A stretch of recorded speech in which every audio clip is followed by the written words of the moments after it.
Don't you know that the music should be solemn? Are you ready? I am ready. Thank you. Yes, Are you ready? Are you ready for me, Theo Rossi? Yeah. Yeah. We're in hotel rooms, Kim. Not the same ones. Once a week, Wacky Wednesday, Theory, Theo Rossi, Kim Coates. We don't know where we're going to be. But I know where you are, and you know where I am. And I tell you what, I'm not going to touch my little iPhone because we took us about an hour to set it up properly. If an earthquake happens, it's going to fall over. But it's a lot colder out there, son, than it is where you are. That's all I'm going to say. Gosh, yes. Oh gosh, I try to teach my son to always say "gosh." Oh gosh, yes. It's That's a good word. Let's just start saying "gosh" from now on. Oh gosh, darn. I'm so used to correcting him, like it's "oh gosh, gosh, gosh," that now I say it. Good. But yeah, it's beautiful here where I am, and yeah, we're in hotels, which is, it's good. It's good that the people who watch this visually get to see different backgrounds all the time. Where are they going to be next week? Hey, will they ever be in the same room? Yes, brother. I'm telling you, I feel good about 2021. It's going to be better. Vaccines are coming. It's a little slow, but it's going to happen. Masks. Still be safe, all that. But it's slowly going to be when you and I are finally throwing pencils at one another in a studio, because that's going to happen at some point. Maybe we'll still just stay 6 feet apart anyway, just because we don't want to start wrestling or something. You know? I read. You don't want to wrestle me. Well, you could now. You probably beat me. I'm too skinny to fight right now. But I read yesterday or the other day or last week, because I don't have no concept of time, and it said that even after the vaccine, we'll still be wearing masks and all that, because no vaccine for a while, 100%, whatever. So it's interesting because I go, I run every morning or walk or whatever I'm doing, and I have the big, giant mask on. It actually really helps with your breathing because I run with it on. So it's actually really good for cardio if anybody who's running out there. But yeah, interesting time. I have really big hopes for this year. I'm very hopeful. I know you are. And that's what we love about you and us and the people who listen and watch this show, because I know we're all in the same boat together, and it's called kindness and positivity. And I happen to look pretty good in this green. I just noticed. Yeah, it's a Nike hoodie. I'm actually in Riderville. I'm in Saskatchewan, my home province. Rough Riders. Tell them. Rough Riders, baby. You were there at the Grey Cup with me a few years ago. BC Lions, Winnipeg Blue Bombers. Yeah. You were there. I have my Rough Rider shirt. I went to a Rough Rider, like some kind of rally, something. I don't know what it was. Yeah. We went, but here's what the funny thing was. We weren't even at the game, but we had more fans here. But there were more Rough Rider fans than anyone. Than anything. Yeah. We travel well. They're comparable to Green Bay Packer fans in the United States. Yeah, there you go. Yeah. Both wear green. Packers are playing really good too. Yeah, they're in the final this coming weekend. Here we go. Or with 4 left anyway. Here we go. Yeah. It's going to be a cool weekend. I love watching football. Hey, listen, how's the weight loss? You look like I could push you over like that. Like, I know you're doing your method thing. You're doing your thing. You're doing your internal work and shit. But look at you. Like, that's it. Put a burger in there eventually, would you? Please. Never. No, I have a little more to go. We'll see. It's going to get weird. It's already gotten weird. You start filming soon, don't you? Soon, yeah. Any minute. Yeah, I love it. I love, how it is. You do the same thing. I love like jumping into different skin and, and making it a part of your everyday. It's fun, right? It's fun to do that. Well, and for what I know that other people don't know, I mean, this part for you and this project for you is amongst all the trials and tribulations that LA is going through, is not only so important and dynamic for the film industry, but the part that you're playing it's fucking insane, man. Yeah. It's fucking insane. And Yeah. so I know I can't wait. We would And I have it know, no other way, you and I. That's what we like oof, to do. unbelievable. I mean, yeah. Yeah. Oof. But why get into this? Why get into this, right? I think we've said on the show before the Spencer Tracy line to Burt Yeah, Reynolds. Right? so great. So great. So great. I don't remember if we said it or not, but We did say it. Say it again, did. though. Say it again. Could you Yeah, remember what Burt it Reynolds is? when he first met Spencer Tracy, and Spencer Tracy said to him, "What do you do?" And he said, "I'm an actor." He said, "Don't let them catch you doing it." It's such Yeah, a great like, come line. on. And you and I were just talking before the show about the great Sanford Meisner, the teacher, said that it takes 20 years to be a great actor.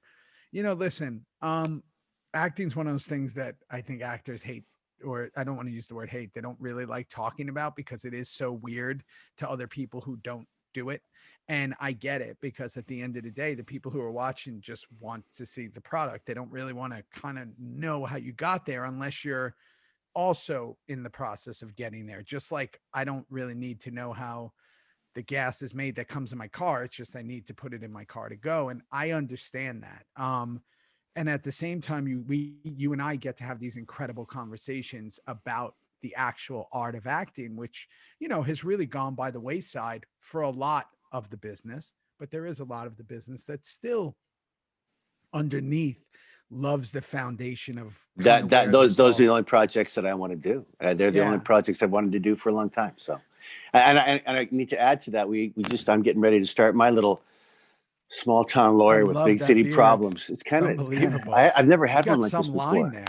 Yeah. Anyway, how do you do that? Do you do that with a buzzer or a straight? A lot of talent. Oh, they do it for you. No. You're doing no. Oh you have to know how to do it. Kim Coates needs to start it, and then my hair and makeup will take over from there. I shave this with a straight blade. Yeah. And then I trim this with a. Yeah. And then of course we may or may not dye it. I mean, that's up to you to figure out. Do I put a little in there? No, you'll see. So anyway, TBD. To be determined. TBD. No. Yeah. So, and then we'll move on. I can't wait to start talking about Bainne. But one last thing. So these peeps that I've just met, these actors and producers and whatnot, I finally realized, I've been doing this for so long, Theo, that people, when they first meet me, they think they don't, guy from Waterworld, guy from Sun, guy Bad Blood. Oh, my Black Hawk Down, that hero. Oh my God, he's done comedies, Goonies, he's gonna have a hockey. And I've realized that, I'm just Kim. I'm Kim Coates. And I'm somewhat polite. My mom and dad, raised me the right way. I'm far from perfect. But my point is, I realize, I see it in all their eyes. They're going, this is the guy that played all those guys. And going back to what you said, you don't want to be caught acting, but you want to encompass them and get into them and feel them. And I realized that they are all fans of mine. They've seen all this work, but I'm just coming to, how's everybody doing? Weird world, eh? I'll have masks on 6 feet away. I'll have had COVID tests. Here we go.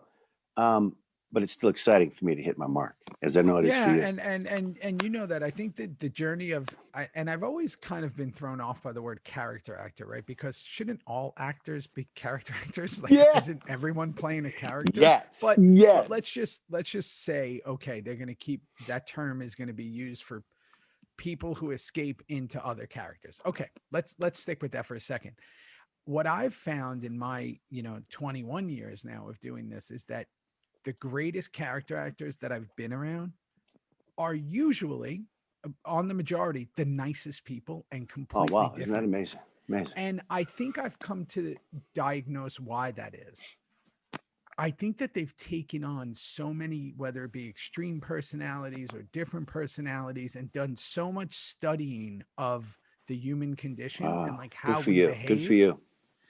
That they've realized that, like, when you take yourself in your mind and you really get into characters of all different ways, like you have, you realize that you're either going to go one or two ways. You're either going to be able to look at life a little easier and go, man, there are some people who you almost understand people's plight more, or you're empathetic towards other things because you're actually thinking about it. Or, there's some that just can't escape characters, which has also happened to people, right? They do a role once that just sticks with them forever. And it eats them up. It eats them up, Yeah, and I think that that's a great lesson for everyone, because what I'm trying to really get across to people lately is like, hey, you know what you should do? You should understand other people's plight. You should understand other people's struggles. If anything, instead of like, surfing social media all day, like try to study about what other people have gone through, because I think it'll make you more empathetic. It'll also give you a better understanding. And at the same time, if you're going to use your selfish motive, it's also going to make you a better person. No, I love the shit that you're saying now, bro. You've been saying it for years, but now with this COVID thing, it's time to really stop and listen and step back and make this a better planet to come back to. And you're really good at that, man. And my hat's off to you. Well, thanks, brother. We're you and I are always gonna. That's what we do. That's what we're trying to do. And I think that if we can reflect that out, like it just makes it. Listen, it makes us better, and it makes everything better. So, speaking of better, I feel much better about this episode, Bane. I like it for two reasons. I feel much better for two reasons. Number one, you're back in the fucking show. I don't. Where was I? We know where I was now.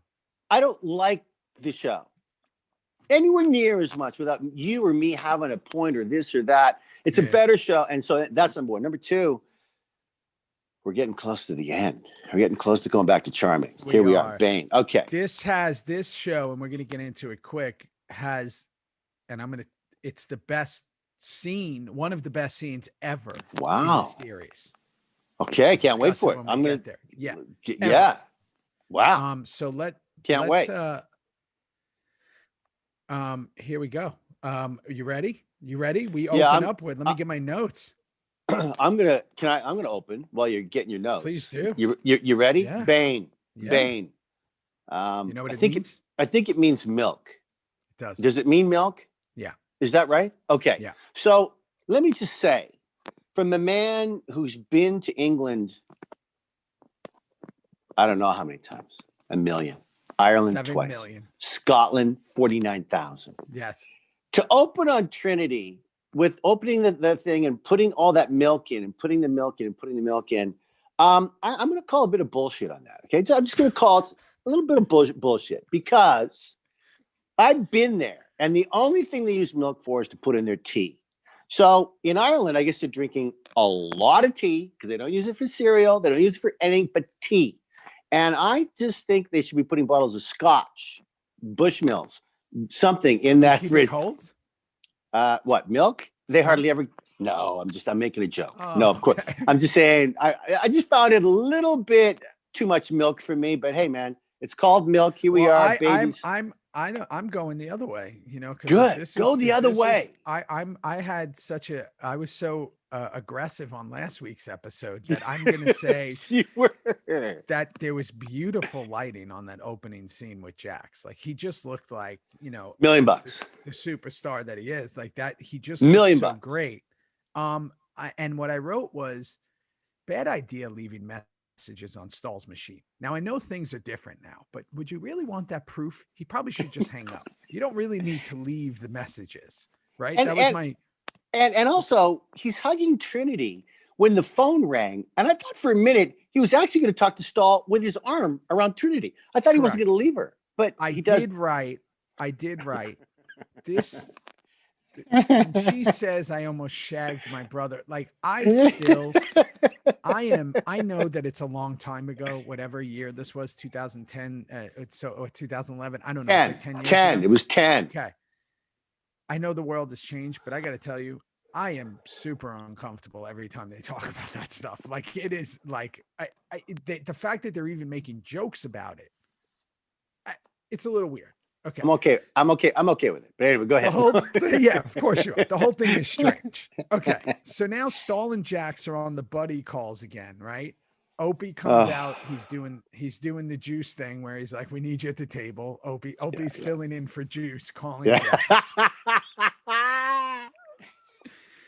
So then after that, we get through that beginning really quick open and we cut to Margaret and Tara. And the upset reality of what is going on for them has really kicked in, right? She's upset about her family and all that. And again, so far, and it's going to be even more in this episode, my favorite part of the entire show is what's going on in Charming, right? Yeah, no, and it's great.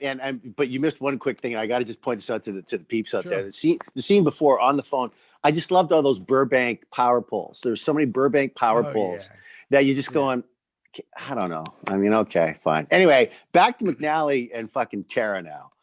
Back to that cubby hole. They're in the shit. And I wrote down something like, she goes, you seem to Tara, you seem to be handling this so well. Yeah. Tara has no response because she's turning into an old lady. Yeah. She is so fucking ready to gnarl and get out of there and save her boss. We don't know how, but she didn't even respond because she's turning into an old lady. She's going in the zone, which we see later, which I love. Like she's really like ready to go. She's just contemplating, how do I get out of here? And if I have to kill somebody to do it, I'm going to do it. Like the polar opposite of what, let's say, a nurse who'd been kidnapped would think, you know, or a doctor who'd been kidnapped. She was going the other way. So now we go. This was an interesting one. Unser and Egley scene. Egley. How hot was she? How hot was she? Saskatchewan. Okay. Yeah. Your fellow Saskatchewan Egley. Is that her first like scene? What do you mean? In the movie? Oh God! No, in the show. That was like her first scene. No, like not the first scene she's been in. Let me correct that. From an acting standpoint, it was her first scene where she's not saying like one line, where she had like a scene. I think that could be partly correct. Certainly, it's the only time those two, and she's looking super hot. She went to a bar that night with her pals, and she's smelling really good. And Dayton's sleeping on the couch for God knows what reason. The he fact was that told you thought to. She's smelling really good. How do you know I knew she smells really because good? I did a lot of scenes with her in Charming. You weren't there. I'd go, hey, Delver, my Saskatchewan girl. What are you doing? What are you smelling like today? It's a Regina, Saskatchewan thing. No, Regina. Look at this. The phone's down, guys. Phone's down. Here it is. Look, phone down. Just a minute. Look, please don't show anything in that room that we can't say. This is, guys. We knew this was going to happen. I did not think it was going to happen 6 minutes. Everyone, calm down. Oh, this is so hard. Look at this. What Get back. Look at you. I hit the pillow. You look like you got the short desk at school. Look at this. It's like you got the small chair around the table. Listen to me. I'm in a hotel room. I'm playing a small town lawyer with big city problems. I got issues here. This is fine. You have big I knew World Wide Web problems. You have big Zoom problems. This is, you know what? Let's focus on the audio, people. Okay. So they have their little scene. Unser gets up again. He's incredible in every scene that he's in. We go to this club scene really quickly with Maureen. Here's my question. Yeah. Everyone's always out of breath. Do you ever notice this on the show? I hadn't really noticed. In from everywhere. Everyone has no cardio. There's no cardio on the show. People are out of breath. And I need to check that out more. Yeah, now. She comes in out of breath. Everybody's out of breath. Clay gives her the first 9 patch, which was, you know, a moment. Obviously, she has a history with him. Again, I'm confused because I thought the love of her life was JT. Apparently, it's McGee as well. I didn't think it was really that. I just think that what Sutter wanted to do was show the importance of these patches, to show the importance of a 1% club, that when you put a patch on, you got a patch, no matter what it says, that's for life, man. That's for life. They don't give out these patches like they do in the Boy Scouts. These are for life. And so for him to hand over the patch, you know, the guy's freaking dead. And he's upset too. I mean, let's not take it away from Clay. And Clay was upset. He was upset. It's like his brother, you know, so he's upset about that. I got to tell you, then we cut to a very Tiggish kind of scene that I didn't see coming. Jimmy, when they're torturing that dude with the teeth and the... My mom watched the show with me in Saskatoon a few days ago before I got to where I am now. I can't say, but it's in Saskatchewan. And my mom goes, I put it down, goes, that's pretty violent. That was pretty violent. Teeth out? Fucking right, they did. That's gotta fucking hurt so bad. So bad. So bad. Like you're awake and they're ripping your teeth out? Sons of Anarchy. You sign on, you might get your teeth pulled out. That's what might happen. So they capture this guy, Sean Casey. Poor Sean Casey, who had been good actor too. He was so good in the show. Great actor. And cut to, what was it, 1 or 2 episodes before, he was the one doing the torturing on Correct. O'Neill. Correct. Okay. Correct. Then what I thought was Paul Maybaum, shout out to all the camera guys.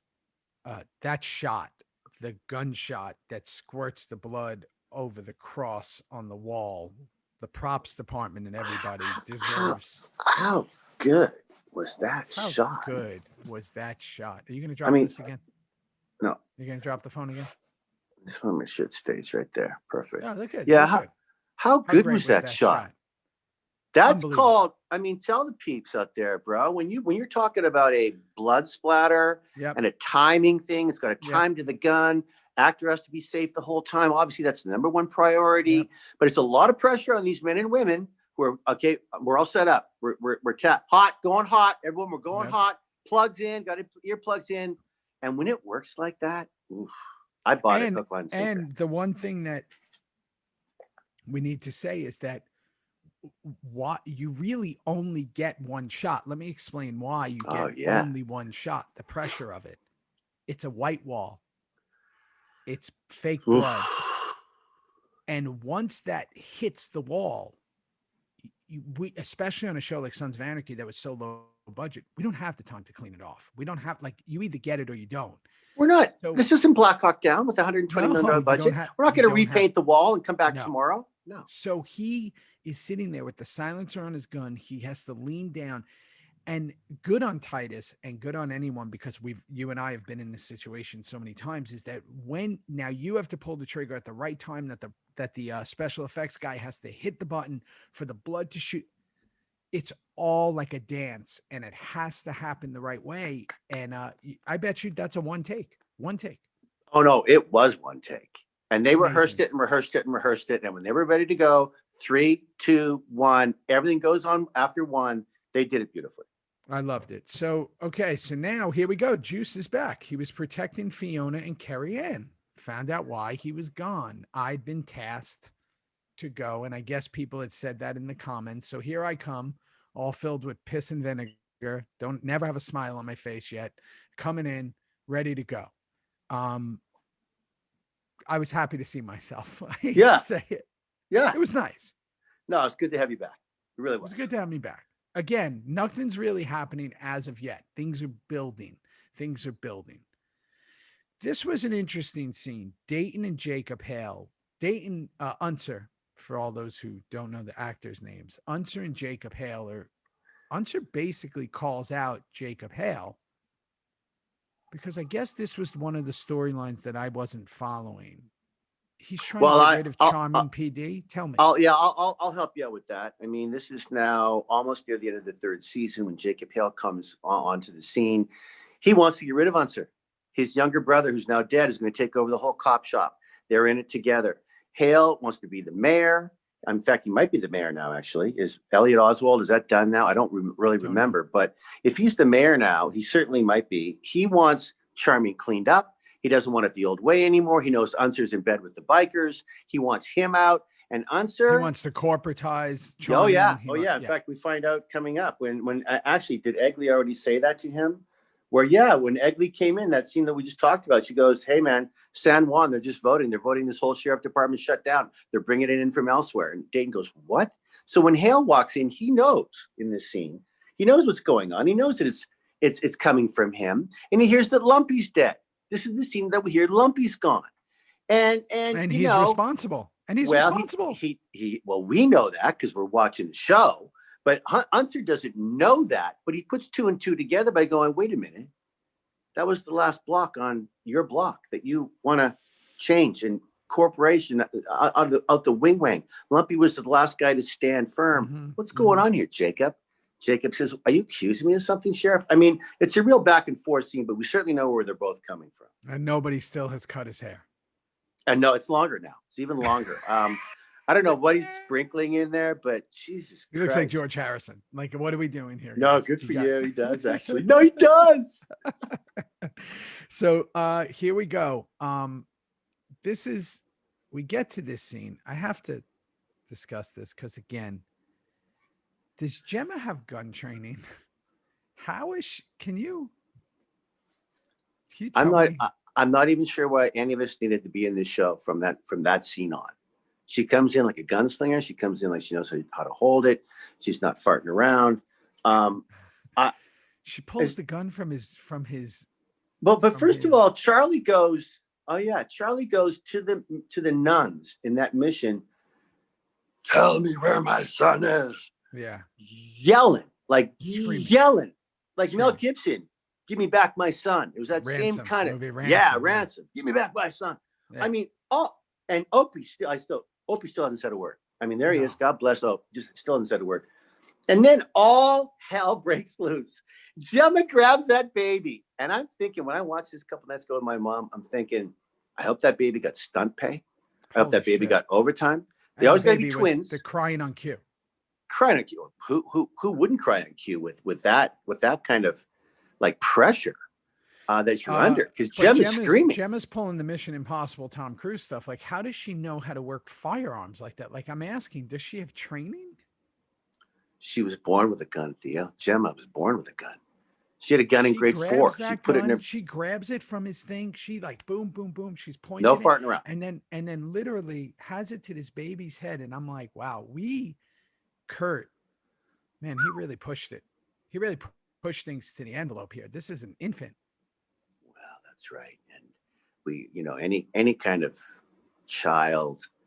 I mean, obviously the baby was super safe. Obviously we were, the mothers were there and the wranglers were there. But Kurt's writing with kids or babies, I mean, and religion, he didn't stop at any of it. Gosh, nobody was safe.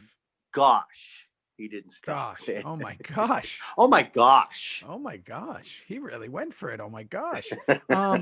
So here we go. I'm going to tell you why this, I believe, next scene is one of the best scenes in the entire series. Go. You could agree or disagree. Go. The Jax scene when he goes and watches this family. Broke my heart. Broke my heart. I'd never seen it before. I cried. I'm gonna let you. I haven't cried. I'm a little emotional right now. I want you to go over it, but I literally was a mess. I'd never seen it. I'd forgotten about it, and couldn't stop crying. It put slow motion even. Like, what the? I listened, and not just that. I remember that I had that song on my playlist back when the show had aired. So immediately after I did my review or whatever that is, when I'm watching it and taking my notes, I listened to the song 3 times in a row and then listened to everything else by the artist. The name of the song is Allison, ALESCNUD by Sun Kill Moon. The Allison is the song. And I absolutely am enthralled and infatuated with acting with no words. I just think that it is the greatest thing that someone could do because eyes never well lie. Said. I concur. I love it. I could watch it forever. And usually in projects, they don't give you enough time to just sit with someone. They gave us like a good 3.5 to 4 minutes. At least I think it was closer to 5. With yeah, music yeah. Didn't say it was to do all this acting, right? And I was blown away. Can you hear me? You're frozen now for some reason. Are you there? Oh, there you are. I got you back. There you are. Okay, you're back. Yeah. So I was so blown away by it because, again, we don't get to see that a lot. This just follow someone's eyes for 3.5 to 4 minutes. And this beautiful song, the Allison song, is playing. And the juxtaposition of them being so happy with this child and putting on the hat and getting the flowers and his eyes. And there's a moment where his eyes welled up. Oh, yeah. And I fucking broke. I was like, oh my God, I am like, maybe it's me now having a son, 2 sons, and like the thought of what's going through him. And he played it so fucking brilliantly. I think it's truly one of his biggest shining moments ever on the show. And not only did he play it beautifully, but he then carried through to that next big scene, which we'll come to when he gets to Gemma and goes, I need to talk to you, Mom, like now. Then he got to release it all. But and we'll get to that. But just to end on this, he went through every single emotion in his eyes, and then at the end of it is the homeless woman. Yeah, there she was. they give the homeless woman money, which again is usually, now that I know when the series is over, is the angel of death. That she's the ghost. She's the ghost from Hamlet. She's the angel of death, the grim reaper, whatever you want to call her. There she was again. And we know what happens to them later. So if you're aware of this, looking back, good for you. Good point out. Come on, this is what I'm here for. So no, that's what you're here for, son. Went right over my head. Right over your head. Again, don't go to the Reaper. Don't do it. You think you're giving her money? Guess what? You're going to be 6 feet under before you know it. Boom, shakalaka. Everyone who's gone has been with the homeless woman. Juice, Gemma, Jax, this couple. Pretty much everybody. Yeah. Pretty much everyone. You never had a scene with her, right? We killed too many to be with the homeless person. You never had but a scene nonetheless, with her, right? Not one. Yeah. Tiggy pants straight through. I knew I was doomed when I saw her in the end. Let me ask you, and I'm glad you pointed that out because it is truly one of the great scenes ever. And Charlie was just magnificent, as were the couple of the. Was that shot in the downtown LA train station? I think so. No, but it was definitely downtown because I had a scene there after it, and we went. But it was downtown. It's the train station because it's a big, beautiful, grandiose, lot of off.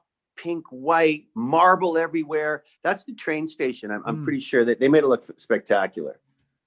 All right, where are we at now? Yeah, so now we cut right back to Unser, Stahl, and Agent Tyler. Yeah.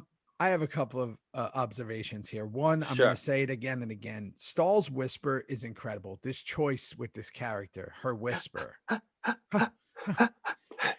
It's truly a fucking amazing choice. Okay. Tyler calls out Stahl. Her partner calls her out, knows that what are you doing working with this? And Stahl's just lying at every turn possible to this partner. When Unser walks in and catches them kissing, leads to one of my favorite moments of the episode. Do you want to say it together? Please do. Did I just give you a little stiffy, Wayne? I mean, and she taps his junk. Come on. And she tapped the pee-pee with her hand. No. When Dayton Callie, our boy, read that in the script, he couldn't sleep for 3 nights. It was like going to Christmas. Christmas was coming in 3 days when they filmed that scene. It's just him, the 2 girls opening the door. They're necking a little bit. I just give you a little stiffy, Wayne. Tap, tap. Oh my God. She tapped. Wayne said, can we do it again? One more. Come on, give me one more shot at that. I didn't feel right. One more. I didn't feel quite right. So now you got to tell me because we go into the Tig phone and Stahl scene. Okay, so let's just get this over with right now because this is why Kenny, me, and Piney, Billy, and I, we had some great little moments. We weren't in these shows a lot, but whenever we were, it was in charming. We're reminding the viewers where we are, and we had really good stuff to do. That scene, I don't know if you noticed it, peeps, but go back and check this out. I want you to look at Tig's eyes. Amazing. The whole time that was going on. Do you know what I was thinking about as Tig Traeger is? I can't even talk to this woman. I can't even give her anything right now. That's why Kenny did all the talking, Piney a little bit, because I cannot, nor could I ever shake what she did to Opie, to the killing of then Donna, to the lies, to the pulling the wool over my eyes, Clay's eyes, everybody. I'm not making an excuse for killing Donna. That was brutal and so wrong. But this woman, I know, started that whole rock falling down the mountain. And I can't even look at her. And that's what that scene's about, man. And Kenny's just like a little dog again. Like he just can't stop talking. Yeah, and I don't think I know that Kozik doesn't have the history with Stahl, so he's not as hateful towards her. No, but you can tell that Tig has no love for her at all. And seeing all you guys with her, and then that leads to Unser heading into the clubhouse, which leads to some really cool stuff. I mean, just little things. Piney saying from the bottom shelf is grabbing the scotch from the bottom shelf. It's not the top shelf, it's the bottom. I laughed. And Piney, again, he doesn't even, his delivery. He's literally a world-class actor. Really lucky, man. He's a fucking, I love that guy so much.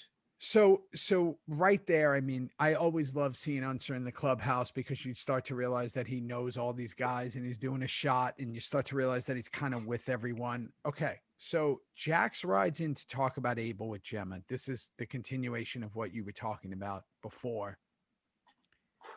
This is a fucking amazing scene. Again, I don't remember this scene. No, I and don't remember so anything. To get enthralled with this episode in particular, this was great. This is great fucking drama. This is great shit. This episode this is like a home run episode. It's a home run. Has scene after scene after scene.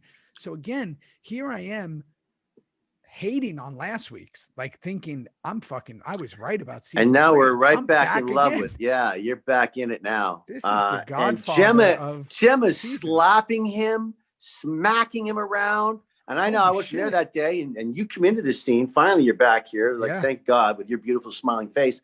But honest to God, what a great scene. Gemma, honest to gosh. I mean, Gemma, whack, whack. Where's my son? Where's my son? Where's my grandson? I mean, fucking hell. Jax on this episode alone, Charlie, let me say Charlie on this episode alone. This fucking kid, because he was a kid then, still is, acted his fucking ass off because he did what is so incredible as an actor is he rode an emotional roller coaster. He was angry, fucked up emotionally, lost, anger, wanting to get, moving forward, moving backward, moving sideways. And then at the same time, you have Gemma there literally slapping him and taking control and showing who's the real boss. You better get your shit together. Get out of your feelings and go get your fucking son. And when she says, what are you going to tell your other son? She told him the news. I know. Tara being pregnant. And it shows again that Gemma is the type of character and the type of person, and why she's loved and hated is she will do whatever the fuck she has to do to get what she wants. Whatever. She doesn't care about your feelings. Save your feelings. And she wraps it all up in family. This is because of family. It's the only family, reason I do everything. Only family. And she gets away with it. That's why she's loved and she's revered. And then she's kind of, I hated that about Gemma, but she's family based. No fucking around. There's no she should have got down on her knees and going, oh, son, you're crying. Why are you crying? No. Tell me about it. She's what are you feeling? Smacking him. Smacking him. Get that boy. Anyway, well, here we go. And it goes back to season 1 where she goes, I just hope that he's following in the right father's footsteps. This goes back to all that. She had been through this with John, so she understood that. So now we find out that Jimmy wants Abel, right? I come in with the priest and the crew, and we find out that Jimmy wants Abel. Bobby's here directing traffic. We're going to find him, right? Yeah. Parents, we walk into this scene in the hotel room, which again, I don't remember any of this. That is a fucked up scene. Can I ask you a question? Sure. Why did we have to go that far? Why did we have to go? I called them the catalog couple. They were right out of a Simpson Sears catalog. Yeah. They did nothing wrong. They were adopting a child that no one wanted, a little baby. They're buying him and they're murdered. I'm going, why? Can't you just put blindfolds on? What? Help me out, son. Fucking heartbroken. And Gemma just comes right in that, doesn't even notice them. She just goes right for the kid. Doesn't even care. No. Weird scene. It was a weird scene. Jax, it fucked again at this point. It fucked Jax up even more. He's fucked up. I mean, I'm thinking as as a person who watches too many documentaries, I'm like, man, this guy's DNA is everywhere. He's picking them up. He's picking up the woman. That long blonde hair is falling on them. I was he's picking them up. He's making them hold hands. And Opie's there by his side and basically saying, I got him. I'm gonna sit with him. And I did think for a second that Opie was gonna give him this big life speech, but he didn't. He didn't. They just sat there. Thank goodness he didn't. It would have been too much. It's already too much for me, the dead people. But watching Charlie pick her up, put her on the bed, touching their hands, if you have any heartstrings about anything that's just going down, you're along for the ride. You're along for what Charlie's doing. So now we know Jimmy has Abel. Kellen advises in the council what to do, the kings or whatever, the Irish kings. Sure.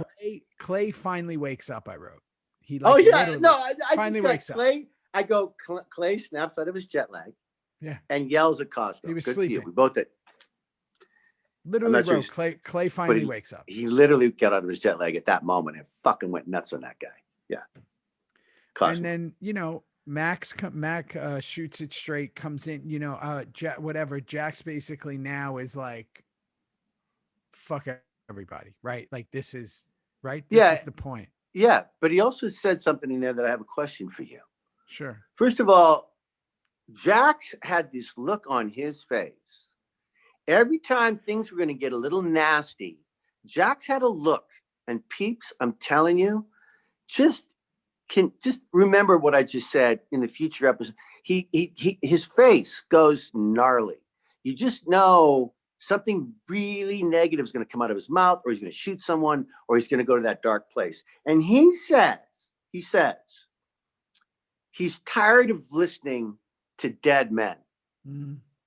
And so my question to you is, does that include his father? Yes. Yeah. Thank you. I think so. Yeah, it's his father. He's tired of listening to JT. He's tired of listening to the past. Tired of listening to that.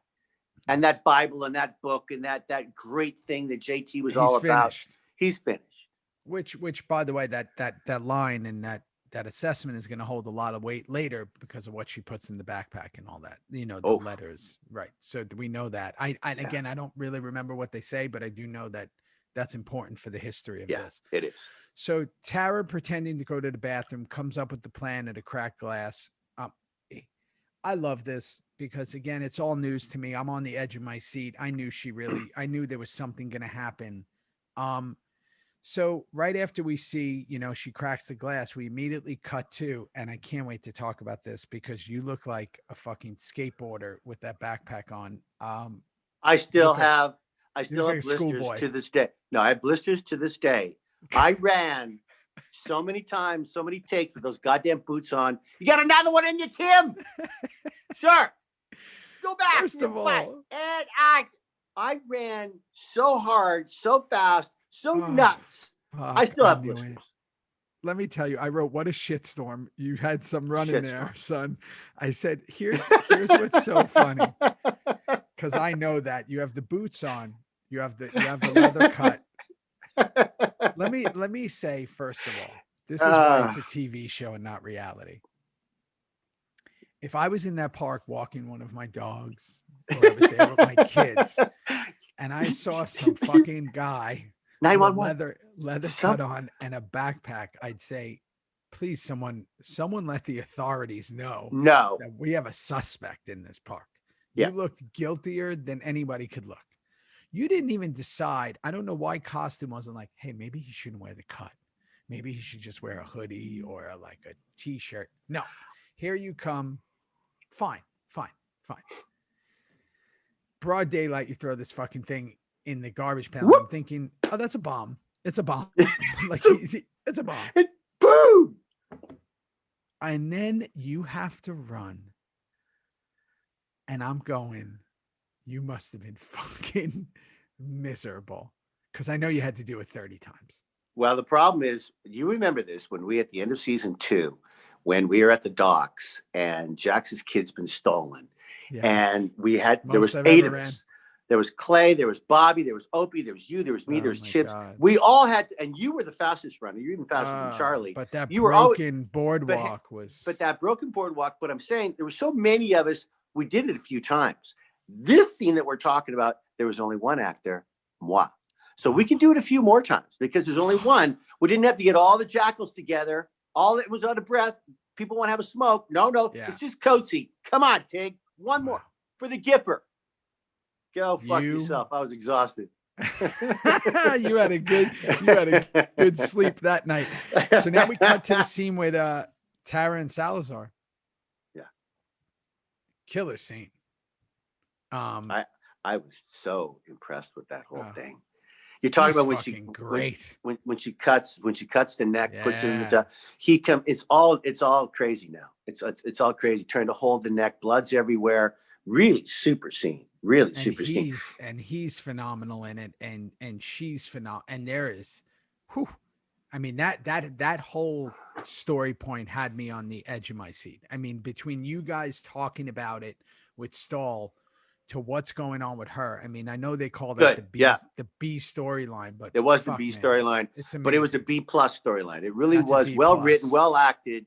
Not a lot of people, still in charming. And this is the shit's going down with Tara. The shit's really going down. Bad stuff. Bad stuff. Yeah. So now we go to the Kings. They're offering their deal of what they're going to do. They're going to give something up. They're going to, it is what it is. Who cares? Let's get the kid back, right? They're going to do this. They're going to do that. We're going to do an exchange for safe passage. And they're telling Jax that he has to kill Jimmy. Fine. Okay. I did notice one thing in Clay's eyes, though, in that scene. I'm glad you brought this up because all Clay saw, now that that getting the sun has been harder than we ever thought it was going to be. Yeah. So much shit has happened in 2-3 days in Ireland here. Well, you can't write this shit and make it up. But Clay finally at the end sees dollar signs. He saw dollar signs because this is going to be with the handing of the baton with the Irish and the Kings and SOA back in California. We're going to get our son back. We're going to kill Jimmy. Hopefully. And then the Russians. And then all this money is going to come our way. And Clay, almost, if he would have smoked a cigar, I would have bought it in that scene. Maybe he did. I can't remember. But he had dollar signs in his eyes. Yeah, you're right. It played towards Clay's love of money and that. That's a great point. I didn't even think about that. And that's probably why he paid a little more attention. I think so. So now we go to Maureen reading the JT letter. He wanted out of it all. We kind of know this. We've been told this a bunch. We're just going a little deeper into that history. Can I say something there? Yeah. Did you think, again, man, I don't know, but I'm so glad we're watching these episodes, Rossi, because I'm loving this fucking show. It's fucking great. It's fucking great. But did you think that the handwriting was a little pretty? I have really nice handwriting, so I can't. Okay, so then you know what? Then fucking A. JT had really nice handwriting. He might have been an artist. He might have been, you know what? And he wrote all those things to Jax and thing he wrote. So he's probably okay. Slap me in the face. Good for you. Traveler.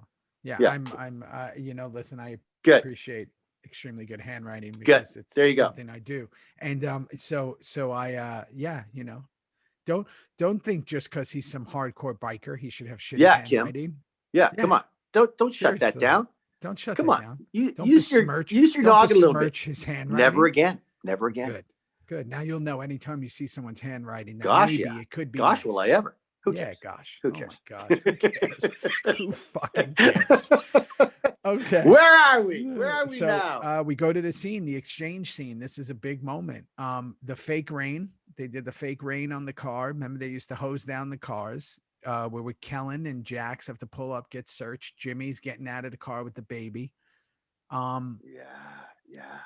Can I say something? Yeah. Abel is going to have to go to therapy when he's older.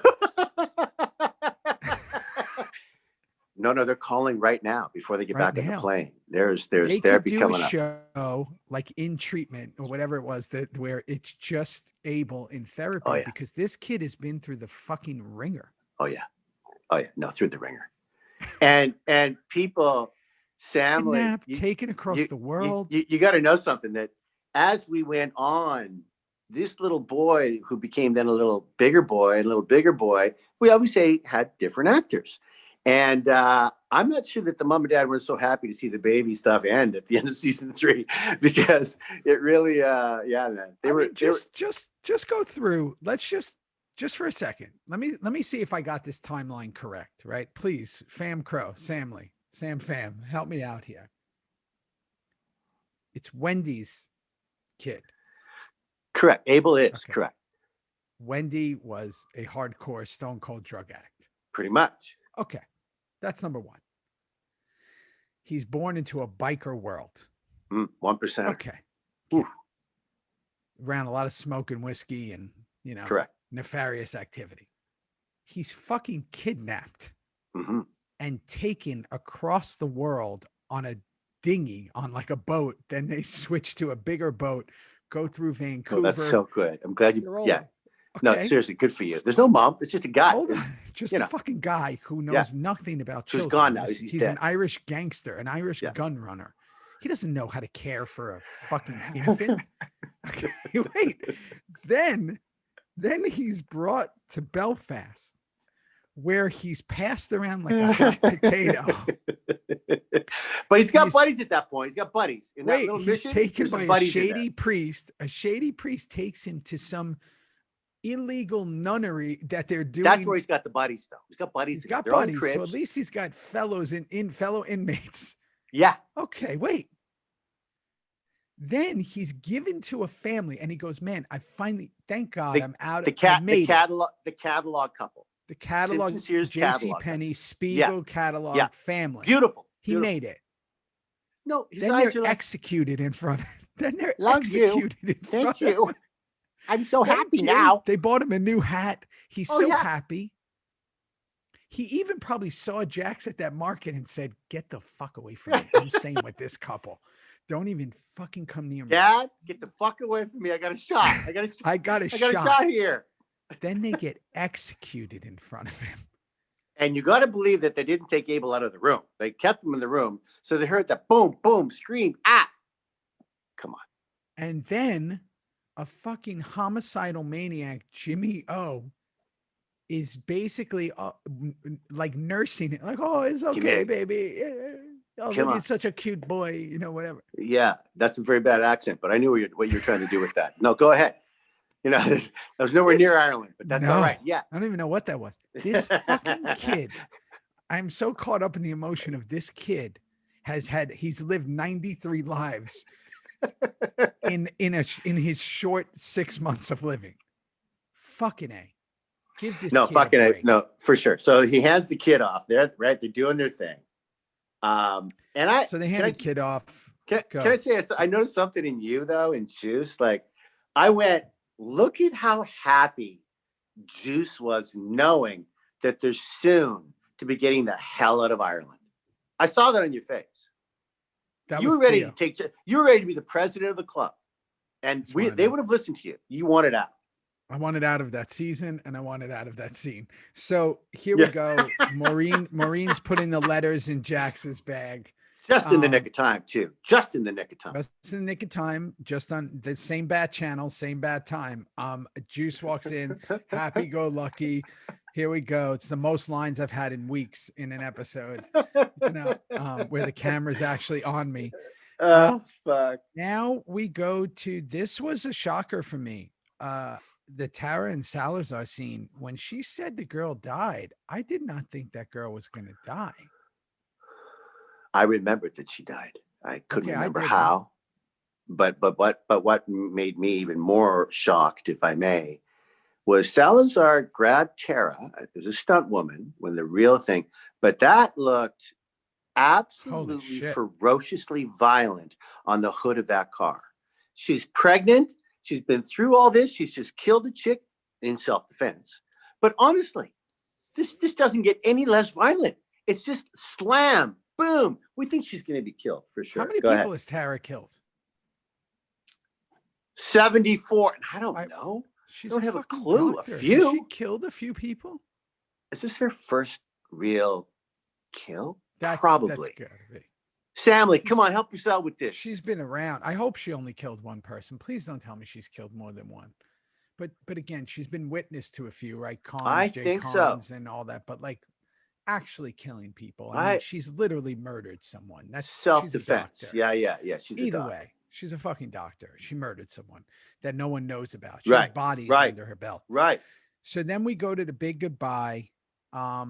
Here's God. the big goodbye. Gemma and Maureen goodbye. Jax, Maureen goodbye. Can I just Jax, say something? Trinity, Longest goodbye. phone call ever. Longest phone call ever. He gets the phone call. He gets the phone call when they're coming down the steps. Jax has to say 73 goodbyes. Again, I'm uncomfortable. The one with his sister. Everything's going on. We have these big goodbyes. How long did it take to tell him what's going on the phone? Well, first of all, as you remember, the phone call was to Bobby. Bobby takes it first while they let Jack say goodbye to people. I think Tig had a lot of, well, we're going to find out in the very first scene coming up in the next episode next week. But obviously when he's saying goodbye to way too many people, and then Bobby hands the phone to Jax and goes, "It's Tig. You're going to want to hear this." I don't know. But if I'm an audience member and our numbers just, one of the only shows in the history of TV that only went up every week. How, and you just said something that I want to say about week. How do you wait a week to then find out what Tig on the phone is telling Jax probably about Tara and what's been going down? How do you wait a week? Is she dead? Is she dead? Right. I mean, right.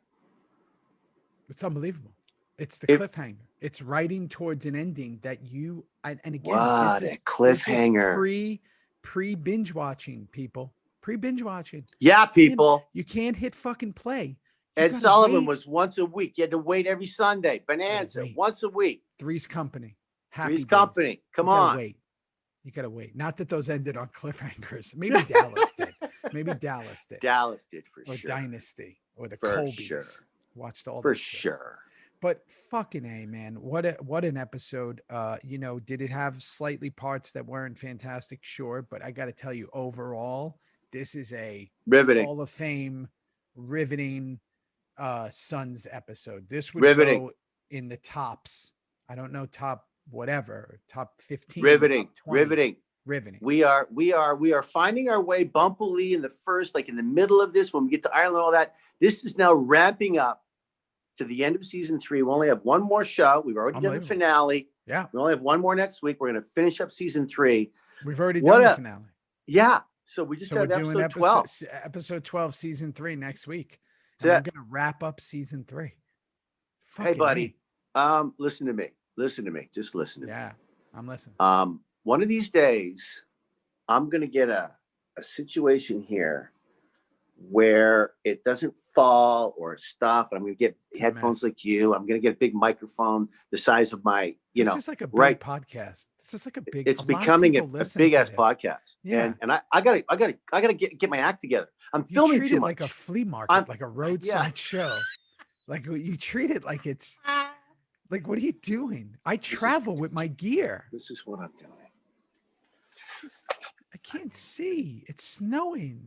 Can you see it out You're there? showing everyone where you are. Everyone knows where you are now. They're going to be in the room next week. Up here, we call it A to Z, not A to Z. Okay, that light's too bright for me. I love you. I love you. I love you, buddy. Go